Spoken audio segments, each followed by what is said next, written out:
What's up, everybody? Welcome back. Hope everybody's having a great day or night whenever you're watching this. I know I am.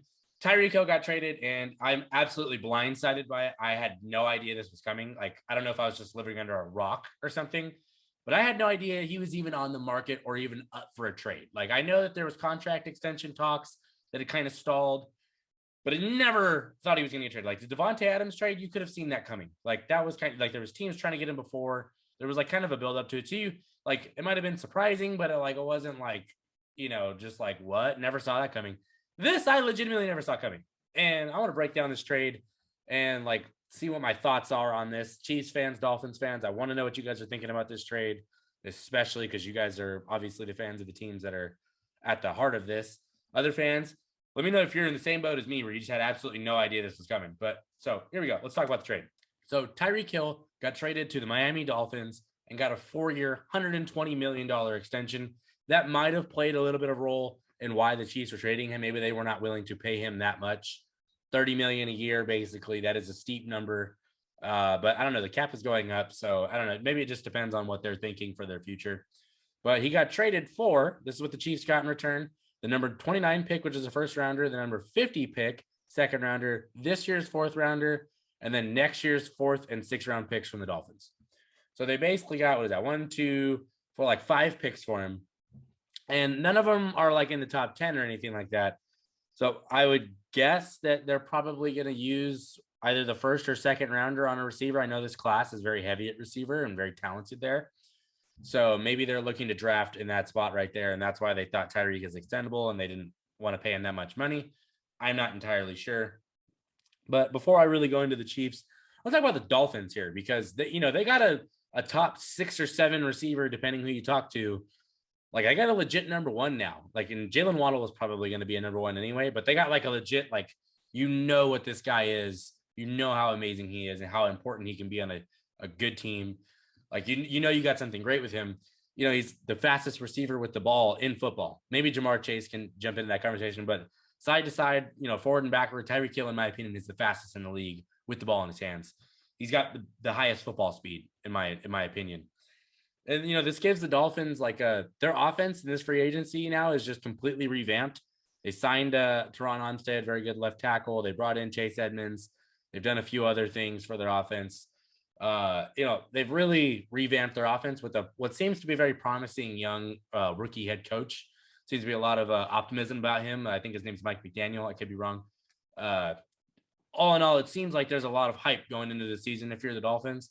I think the biggest question probably lies with Tua and how good he's going to be. I think he kind of makes or breaks them at this point. But so my Dolphins fans, let me know how you feel about getting Tyreek Hill and like what your trade package was and how you think this kind of evolve, like either revamp, like pushes your team or where it puts them in your mind. Like, are they like a certain playoff spot, fringe playoff spot, or you just don't know because of the quarterback like me? I'm not against Tua, but I'm not like on board with him. He's kind of like in the Jalen Hurts thing for me. It's like, I just kind of want to see, like, give him another year and I want to see what he's exactly got. The question for me with the fit is, I don't know if Tua has that arm strength to really maximize Tyreek Hill because, Tyreek gets down the field quick. So you have to hit him in stride a lot of times. So I don't know if his arm strength is going to be quite there. Maybe they're going to like facilitate the offense around more screens and stuff. I don't know. I know that Mike McDaniel is coming from the Niners, so they're probably going to try and be more run heavy. I just kind of have questions about how this is going to work with him. Like, are they going to try and make him be like he was on the Kansas City Chiefs, or are they going to try and shift his role a little bit differently with Tyreek Hill? I'm really curious about that. Subscribers, anybody who is watching this, let me know how you feel about that, what you're thinking, because I'm just so confused on it. This trade is like mind-boggling to me because I don't know if I completely understand it for either side. So on the other side of this now, you got the Chiefs. The Chiefs are, I don't know what they're doing at this point. I really just don't know. Like, yeah, you got a good collection of picks for them, a not great collection of picks. You didn't get a couple first or like, fourth rounders. They have some value, but they're not like world breakers or anything.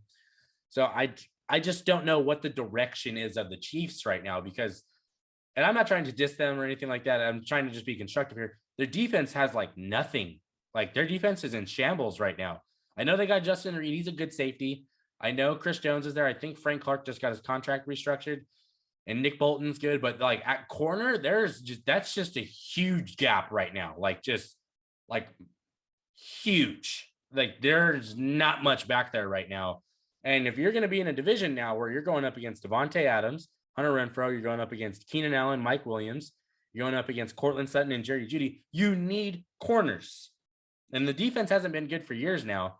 Last year they had like I think it was kind of a fluky middle of the season where they were like shutting teams down, but it was really kind of the schedule in my opinion. And it kind of got proven in the playoffs and later in the season when they played against the elite offenses. So I don't know their direction of where they're going. Is this next year going to be a rebuild year? I think like, cause that's very possible. That could be what they're doing. Cause they're kind of just looking at it like, maybe we just don't have enough on both sides of the ball to be a legit competitor right now. Let's take a year, step back and try and come back. Maybe they're looking at it like that. But I think that's so hard to do when you have, depending who you talk to, a top 2, top 1, top 3 quarterback in Patrick Mahomes. It's so hard to kind of take one of those steps back because it's like almost like every year is a win now opportunity. So I just like they could legitimately go from 1st to 4th in their division this year. Patrick Mahomes is so talented that I don't want to bet on that happening. But I don't know. The receiving core, it doesn't really look all that great when you take away Tyreek Hill. Juju's cool, but maybe he'll have a resurgence year now that he's got a legit quarterback throwing the ball again. So maybe that'll happen. But like Josh Gordon hasn't done anything in forever. They lost Pringle. Demarcus Robinson's gone. Mecole Hardman kind of just, most Chiefs fans kind of seem to be off on him. I'm probably forgetting somebody, but like it really just kind of looks like Juju and Travis Kelce at this point, and nobody really taking the top off. I think it's Corey Coleman. He just got signed, and he's literally been out of the league, so I'm not even gonna go into that. But their offense just looks so much weirder and different without the threat of Tyreek Hill there, and that makes me question how good this team is possibly going to be next year because, it's Patrick Mahomes is great, but if you don't really have anything around him other than Travis Kelce is amazing, you don't really have anything around him. I don't really know what's going to happen there, especially when the defense is not like doesn't seem capable of being like a carrying level defense. I don't know, man. This trade like kind of boggles my mind in general. I think you're probably happier if you're Dolphins fans for sure because you're getting a legit number 1 receiver, and he's a highlight reel whenever he gets the ball. So you're probably happy if you're a Dolphins fan. I don't blame you. I mean, it's great. You got a great player to look forward to watching. He's awesome.